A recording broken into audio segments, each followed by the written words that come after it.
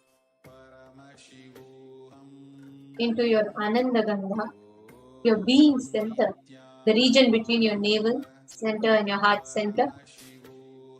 Meditate upon the form of Devi Parashakti as she manifests through the Nija Avatara of the Supreme Pontiff of Hinduism. Meditate upon her form as she is seated in the lotus of your heart, in the lotus of your Ananda Gandha.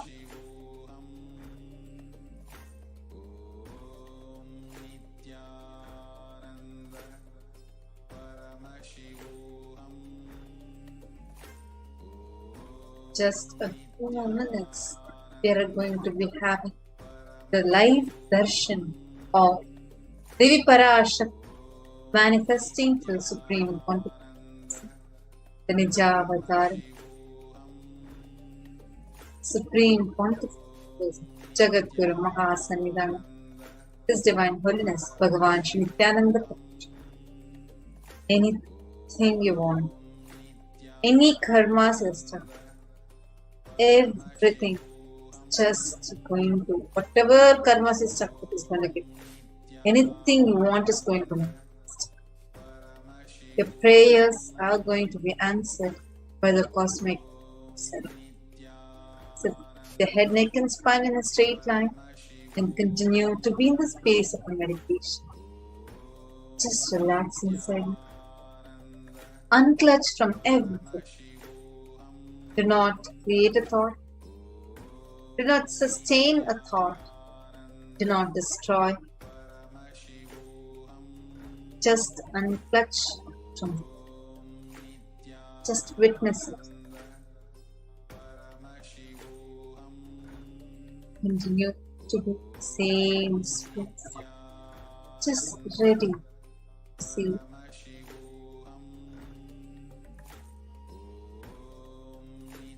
See that immense gratitude is happening inside you. Gratitude because the cosmic mother herself is coming down for you. Just enjoy that. See how every pore of you is just manifesting that bliss. The deep bliss that's happening the moment your being knows that the cosmic mother herself is coming face and bless you. She is coming down to answer your prayers.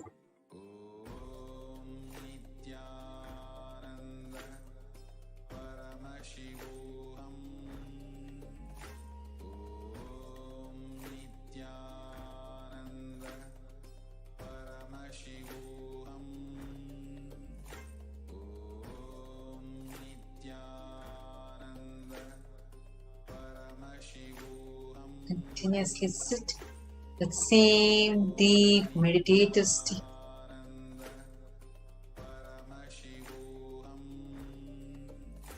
Just unclutch from everything. Each thought of yours is disconnected, like the bubbles in the fish tank. Just witness thoughts. Do not clutch them. Just be in the same space, touching. Relax yourself from any restlessness, any distraction. Let your whole awareness, bring your whole awareness into your being center, into your Ananda Gandha, meditating upon the form of Devi Parashakti as she manifests through the Nija Avatara of Bhagavan Shri Nithyananda Paramashivam. Let your whole being, let your whole inner space resound and resonate with the Mahavakya. Om Nithyananda Paramashivoham. Om Nithyananda Paramashivoham. Please have your eyes closed. Om Nithyananda Paramashivoham. Om Nithyananda Paramashivoham. Paramashivoham. Om Nithyananda Paramashivoham. Om Nithyananda Paramashivoham. Om Nithyananda Paramashivoham. Om Nithyananda Paramashivoham. Om Nithyananda. Om Nithyananda Paramashivoham. Om Nithyananda Paramashivoham. Om Nithyananda Paramashivoham. Om Nithyananda Paramashivoham. Om Nithyananda